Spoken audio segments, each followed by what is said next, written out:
Assalamu alaikum. From the 1953 coup to the 2026 bombs, Iran and the long wound of history reopened. The explosions that shook Tehran were not merely the sounds of war. For many Iranians, they were echoes of a long history of foreign intervention, suspicion, and conflicts that were never truly resolved. Just days ago in Geneva, Iranian and American diplomats were still sitting face to face. The world saw a glimmer of hope that diplomacy might contain the flames. But in the end, the United States and Israel launched large-scale strikes across multiple regions of Iran. Smoke rose over Tehran. Sirens wailed in Israel. The Gulf region grew tense. And once again, Iran became the arena of global power confrontation. To understand the anger and sense of injustice now felt on the streets of Iran, the world must look back. Old wounds, coup and distrust. The relationship between Iran and the United States did not collapse overnight. In 1953, a CIA-backed operation overthrew Prime Minister Mohammad Mossad after he nationalized Iran's oil industry. For many Iranians, that moment marked the loss of national sovereignty in favor of Western geopolitical and energy interests. The 1979 revolution emerged from the accumulation of that resentment. Since then, relations between the two countries have been marked by sanctions, threats, and persistent tension. Iran's nuclear program became the central point of conflict. Iran insists its uranium enrichment is for civilian purposes, energy and research. The West, however, views it as a potential weapons threat. Distrust has hardened over decades. The nuclear program, between sovereignty and suspicion. Iran has indeed increased uranium enrichment to levels approaching weapons-grade thresholds. Stockpiles have grown significantly in recent months. U.S.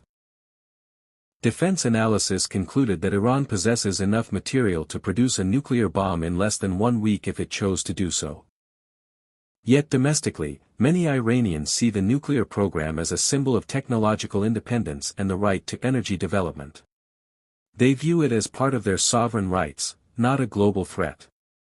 When Israel and the United States struck facilities in Fordow, Natanz, and Isfahan in the earlier operation known as Midnight Hammer, the message was clear: stop enrichment or face the consequences.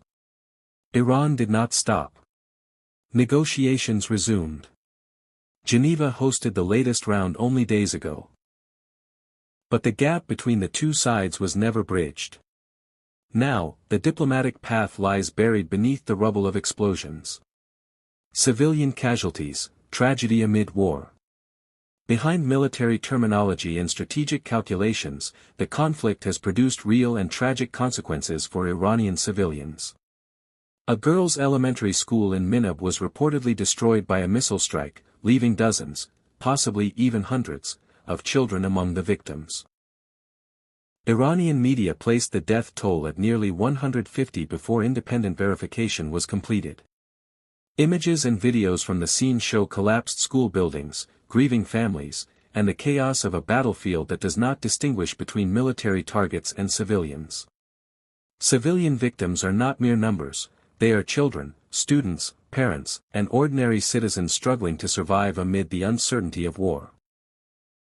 Many in the international community have condemned the high civilian toll and called for investigations into possible violations of international humanitarian law.